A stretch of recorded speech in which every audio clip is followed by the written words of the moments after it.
Hi, I'm Oliver and this is Deep Cuts, a channel dedicated to music for lovers of music. First off, before I jump into this video, you might notice things are looking a little bit different around here. I've just had a new redesign where I've worked with the brilliant illustrator and artist Joshua Fortune. He's done an amazing job. I'm so happy with the stuff that he's done for Deep Cuts, and the way that Deep Cuts now looks is the way I wanted it to look, so thank you so much for that. Please go and check out his social media links and some of his other artworks. I'll put all of that in the description down below because he's a very talented individual. And thank you to anybody who's bought me a coffee on my coffee page over the last few months. Hugely appreciate that support. It really does mean a lot to me, so thank you so much for doing that. And for those of you that haven't checked it out yet, I do run a Deep Cuts Discord, which is an environment where people can chat about music. We have listening parties going on. We've got almost 2,000 members on the Deep Cuts Discord now, so it's grown massively since we started it back in August. It's become a really nice community. I've made a lot of friends on there, and I know other people have as well. Please come and check it out and see what you think of it, because I think you'll find a really welcoming, friendly community. This video was requested by so many of you after the New Wave video that I had to do it. This is my 5 albums to get you into no wave. Unpredictable, short-lived bursts of maniac intensity, the kind of music that wants to antagonize you and, in my opinion, still succeeds even 40 years after the original music has been written. A little bit about no wave first, because it's a very geographically situated genre. Its time and place are crucial in any discussion on this type of music. I did talk about no wave a little bit on my guide to Swans because they are part of that scene, certainly the tail end of that scene anyway, so I will be repeating myself a little bit if you have seen that video. No wave was really a kind of post-punk movement. It was very short-lived, but you had musicians, artists and filmmakers creating often challenging avant-garde pieces of music that stuck a big middle finger up to popular convention. We have thrashing drums, screeching guitars, a DIY production style, ferocious vocal deliveries, the inclusion of jazz and funk ideas, and the prevalence of atonality, which was such a big part of this sound. New York City in the late 70s was a challenging place to live. There's no denying that. The city had to tighten its economic belt, so you had waste disposal units and schemes that were cut, so there was rubbish in the streets everywhere. There was a soaring crime rate, and a lot of the nihilism and antagonism of this music, of the no wave, comes out of that kind of living experience that these artists were in. The music of the no wave reflects the dirt and grime of New York City at the time. The stench of inner city, urban dilapidation, all comes through in that anarchic sonic palette. There's also an inescapable political implication to the music outside of New York City. So you had things like the Vietnam War, you had the dissemination of the swinging 60s, which hit a generation of Americans squarely in the face. It was a very harsh reality coming out of the swinging 60s attitude. The incredible Lydia Lunch, a vital figure of the no wave scene and the person who I put in the thumbnail for this video, coincidentally, put this much better than I ever could. The anti-everything of no wave was a collective caterwaul that defied categorization, defiled the audience, despised convention, shit in the face of history, and then split. The whole fucking country was nihilistic. What did we come out of? The lie of the summer of love into Charles Manson and the Vietnam War. Where was the positivity? I was supposed to be fucking positive. Fuck you. You want positive? Go elsewhere. Go find a different lie. And if that doesn't get you excited to listen to the no wave, I don't know what will. As usual, I've done 5 picks today. However, I've had to cheat a little bit. It's slightly off my normal format because of the very short-lived nature of the no wave scene, lasting really 4 or 5 years maximum. There are a number of bands particularly important to the scene that only released a handful of singles, maybe an EP, and most of their music exists as live recordings or split 7 inches with other bands. They really don't have a great wealth of material, some of these bands, people like Mars and DNA, really important bands that I'm going to be talking about. So I have picked a compilation today. I've picked a selection of live recordings as well. So yeah, it's not all full albums, but I think that is the right way of approaching no wave.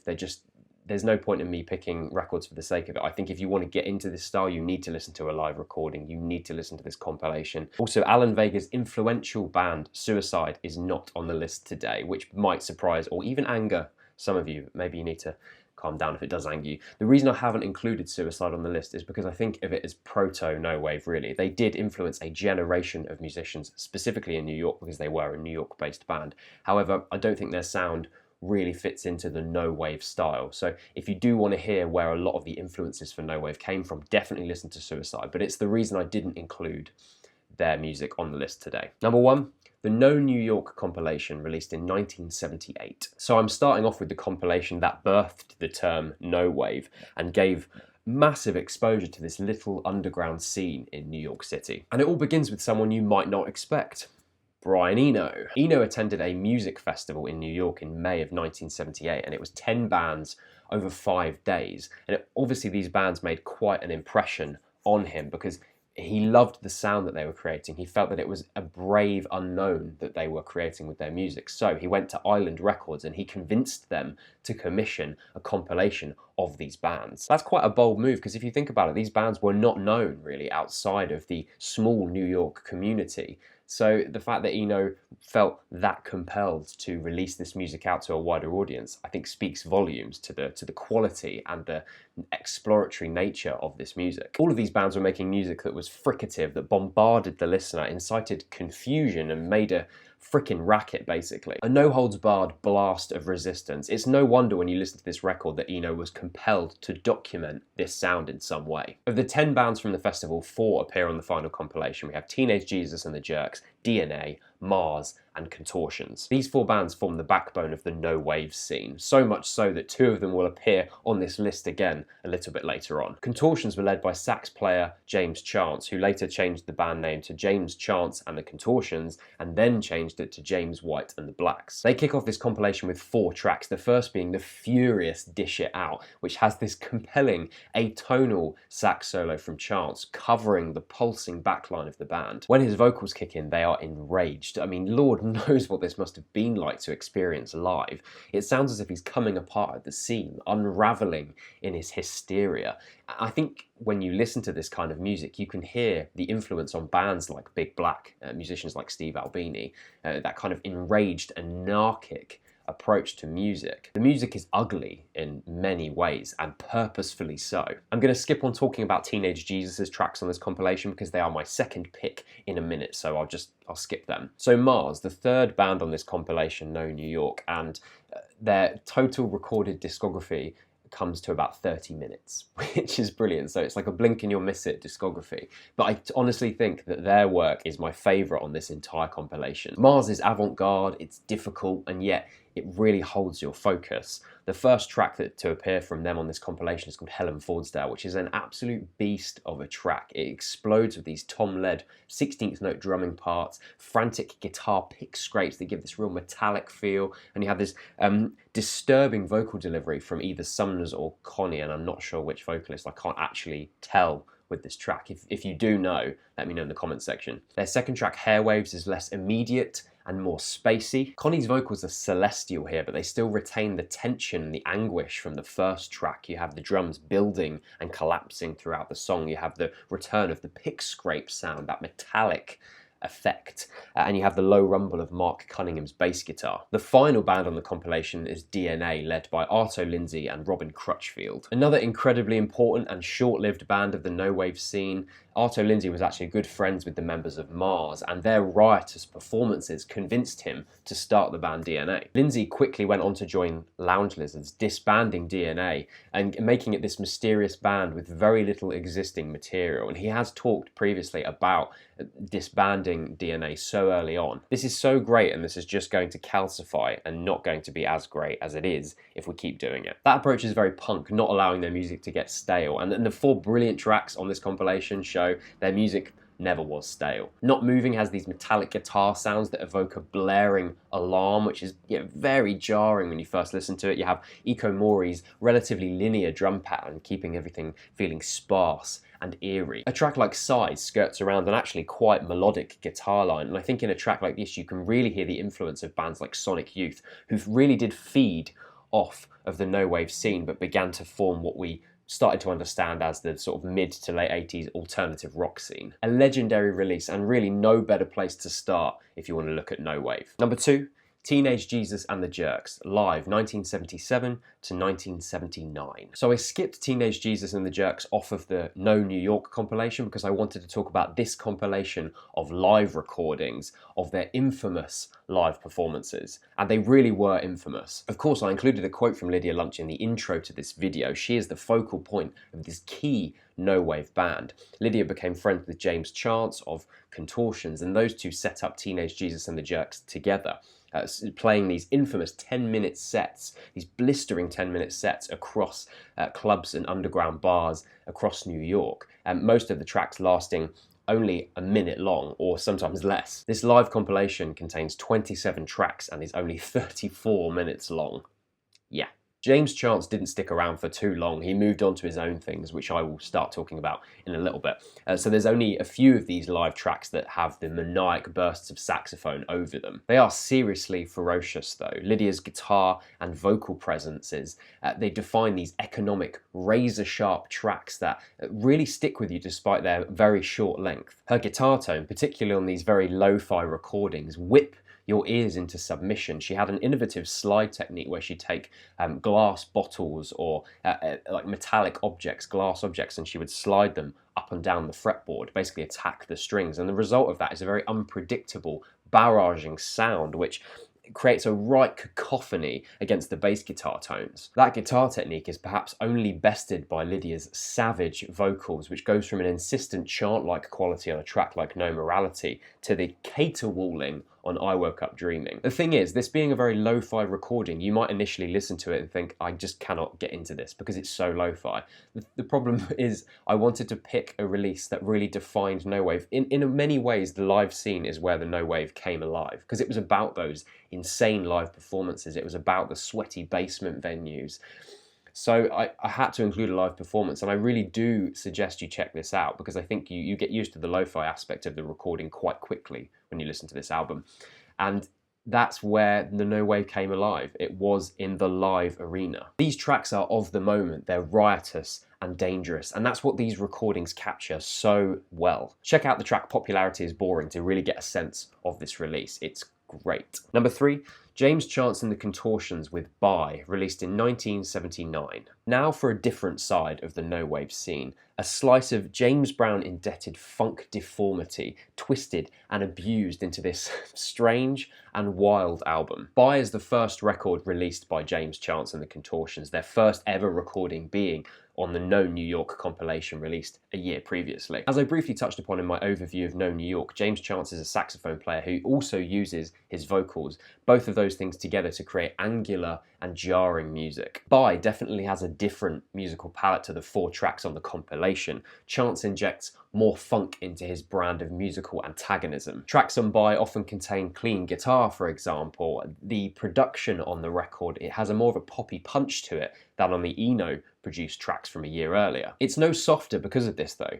Chance and his band use dissonance as such a key tool in the palette of their music to unsettle and displace you just as much as bands like Teenage Jesus, DNA, and even Mars. Let's take the second track, Infatuation, as an example. You have the mid-tempo drums and bass giving you this funky, strutting backline, which gets you nodding your head. But over the top of that, Chance has this double-tracked sax motif that rises and completely throws you for a loop because it's so dissonant, it really jars with the rest of the instruments. Guitarist Pat Place has a similar slide guitar playing tone to someone like Lydia Lunch. However, the tones are much cleaner, and the result of this is this weird slippery timbre that kind of catches on the sax motifs, on the discordant organ tones on a track like Don't Want to Be Happy. The whole thing feels as if it has a perverse humour to it, like a how far can we push these ideas, which feels very much part of that no-wave ethos. Chance's funk punk vocal delivery on a track like Contort Yourself is fantastic. It has him screeching out these sexually charged lyrics over a simplistic backing line, but also the snaking dissonance of guitar, organ, and sax tones. Contort yourself, hey baby, you better twist it. You never, never, never resist it. Contort yourself. The unison stabs at the end of this track are very theatrical. There's like a soul vibe to them even.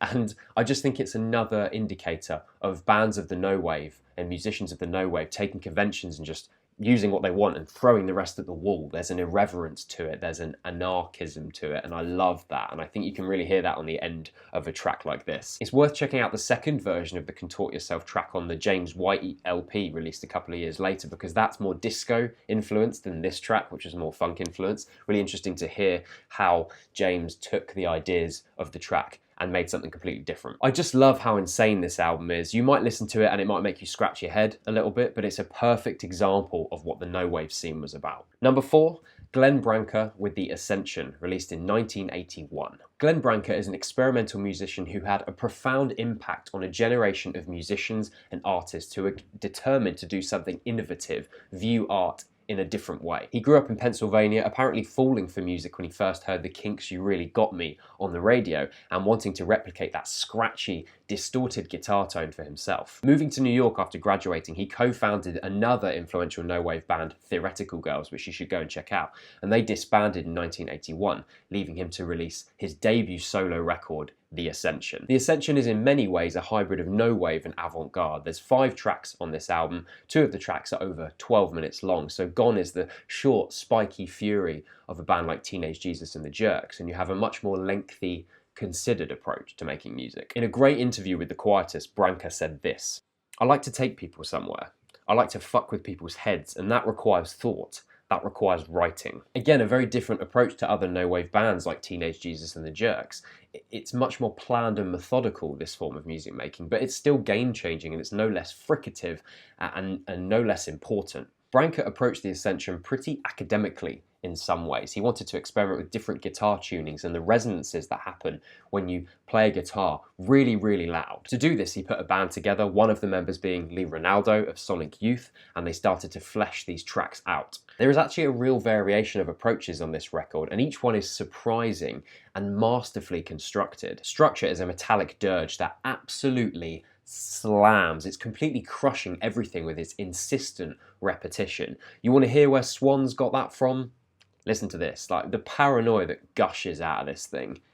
Wow. As a contrast, the second track, Spectacular Commodity, is informed by classical movements and in some way prefaces the monolithic post-rock tracks that we'd begin to hear in the late 80s and the early 90s.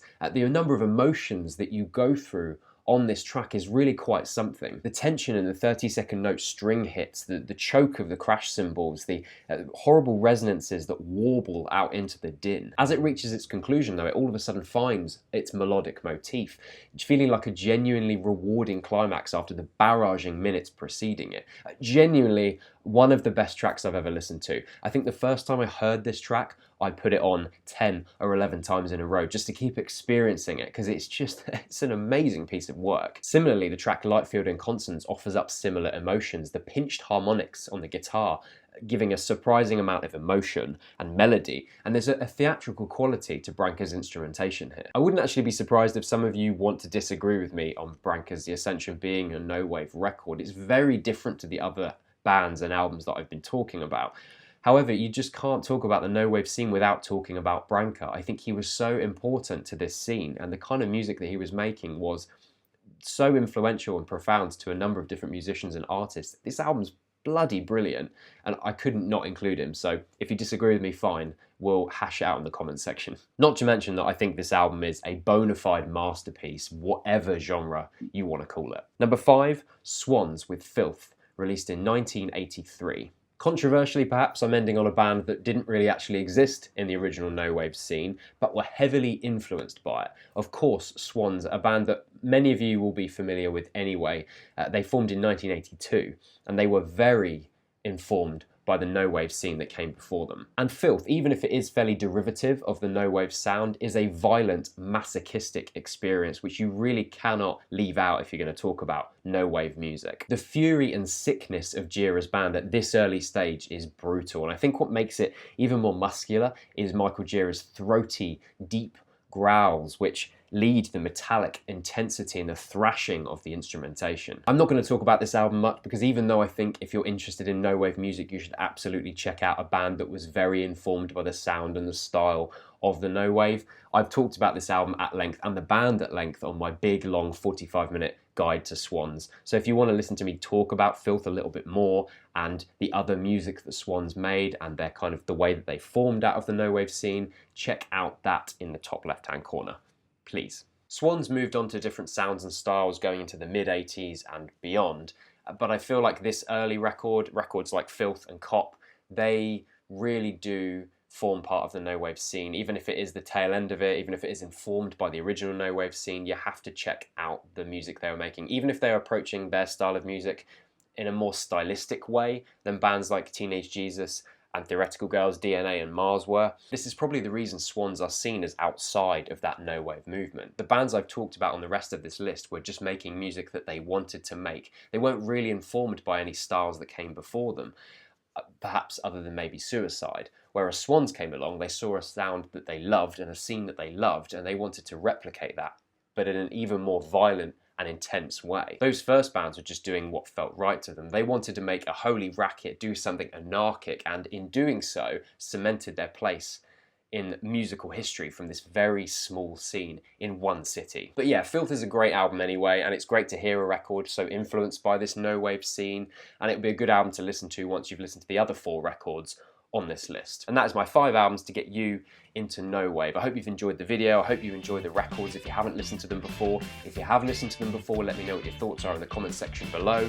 On Tuesday at 10 o'clock BST, we'll be doing a listening party on the Deep Cuts Discord for Branca's The Ascension. I think that'll be a really interesting discussion to have.